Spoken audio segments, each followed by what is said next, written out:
اهدنا الصراط المستقیم۔ السلام علیکم ورحمۃ اللہ وبرکاتہ۔ امید ہے آپ سب لوگ خیریت سے ہوں گے۔ الحمدللہ ہم برزخ کے بارے میں کیا جانتے ہیں؟ قرآن میں اس کا لفظی معنی پردہ ہے یا وہ رکاوٹ جو دو چیزوں کے درمیان کھڑی ہو اور جو دو چیزوں کو ملنے نہ دے۔ اللہ سبحانہ تعالیٰ نے برزخ کا لفظ قرآن میں 2 بار استعمال کیا ہے۔ سورۃ الرحمن میں اللہ تعالیٰ فرماتے ہیں اس نے 2 سمندروں کو رواں رکھا ہے کہ وہ آپس میں مل جائیں، ان کے درمیان ایک پردہ ہے جس سے وہ گزر نہیں سکتے۔ اسی طرح پورے قرآن میں ایک واحد آیت ہے جو واضح طور پر برزخ کو موت اور قیامت کے درمیان کی جگہ قرار دیتی ہے۔ اللہ سبحانہ تعالیٰ سورۃ المومنون میں فرماتے ہیں کہ مرنے کے بعد ان کے سامنے اس دن تک برزخ رہے گی جب تک وہ دوبارہ زندہ نہیں ہوں گے۔ اس براہ راست حوالہ کے علاوہ موت کے بعد اور قیامت سے پہلے کے بارے میں بہت سی بالواسطہ قرآنی آیت ہیں، جس میں سورۃ توبہ میں اللہ تعالیٰ فرماتا ہے اور جو کچھ تمہارے گرد و پیش والوں میں اور دو کچھ مدینے والوں میں ایسے منافق کے نفاق پر اڑے ہوئے ہیں، آپ ان کو نہیں جانتے، ان کو ہم جانتے ہیں، ہم ان کو 2 بار سزا دیں گے، پھر وہ بڑے باری عذاب کی طرف بھیجے جائیں گے۔ علماء کے نزدیک 2 بار سزا کا مطلب پتہ کیا ہے؟ پہلے اس دنیا میں ذلیل و رسوا ہوں گے اور وہ دنیا کی آزمائشوں سے گزریں گے، دوسری بار انہیں قبر میں عذاب ہوگا، پھر جہنم میں بھیجا جائے گا، کیونکہ ہم سب جانتے ہیں کہ انسان قیامت کے بعد ہی جہنم میں جا سکتا ہے۔ بس یہ آیت بالواسطہ اس بات کا تذکرہ کرتی ہے کہ قیامت اور موت کے درمیان کچھ ہے جہاں لوگوں کو سزا یا جزا دی جا رہی ہے۔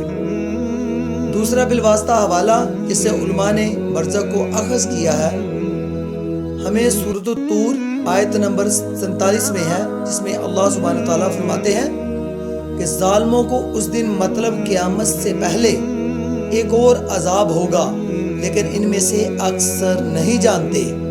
ابن عباس کے مطابق انہوں نے واضح طور پر آیت کا حوالہ دیا تھا کہ کہا ہے یہ قبر میں عذاب ہے۔ تیسرا جو برزخ کے بارے میں سب سے واضح بالواسطہ حوالہ ہے وہ فرعون کے باپ اور بیٹے کے بارے میں ہے۔ جیسا کہ ہم سب جانتے ہیں کہ وہ فرعون جس نے موسیٰ علیہ السلام کا خیال رکھا، وہ فرعون نہیں جو موسیٰ علیہ السلام کو قتل کرنا چاہتا تھا، وہ اس کا بیٹا تھا۔ چنانچہ جس فرعون نے موسیٰ علیہ السلام کو اپنایا تھا وہ مر گیا، اور اس کے بیٹے کے اقتدار میں آنے کے بعد موسیٰ علیہ السلام نبی بنے اور اس فرعون کے پاس بھیجے گئے۔ اور اللہ سبحانہ تعالیٰ سورۃ غافر میں آیت نمبر 45 اور 44 میں فرماتے ہیں فرعون کے خاندان باپ اور بیٹے کو سخت عذاب ہوگا، انہیں ہر صبح شام جہنم کی آگ کے قریب لایا جاتا ہے اور قیامت کے وقت کہا جائے گا جہنم کی آگ میں داخل ہو جاؤ اور بدترین عذاب میں مبتلا ہو جاؤ۔ یہاں سے ہمیں پتہ چلتا ہے کہ قیامت سے پہلے ان پر قبر کا عذاب ہو رہا ہے برزخ میں، اور ہمیں بہت سی احادیث سے بھی برزخ کے بارے میں پتہ چلتا ہے، جن میں نبی کریم صلی اللہ علیہ وآلہ وسلم نے بڑی تفصیل سے اس کے بارے میں بتایا اور ارشاد فرمایا ہے۔ حضرت ابو ہریرہ رضی اللہ تعالیٰ اس حدیث کے مروی ہیں کہ جب فرشتے اس نیک روح کو اہل ایمان کی ارواح کے ساتھ لاتے ہیں تو انہیں ایسی خوشی ہوتی ہے جو گمشدہ شخص کے لوٹ کر آ جانے سے بڑھ کر ہوتی ہے، اور وہ اس سے دریافت کرتے ہیں فلاں آدمی یعنی جس شخص وہ لوگ دنیا میں چھوڑ کے گئے تھے اب وہ کس طرح کے کاموں میں مشغول ہے۔ پھر وہ ارواح کہتی ہیں تم ابھی ٹھہر جاؤ، اس کو چھوڑ دو، یہ دنیا کے غم میں مبتلا تھا۔ یہ روح کہتی ہے کیا وہ شخص تم لوگوں کے پاس نہیں پہنچا؟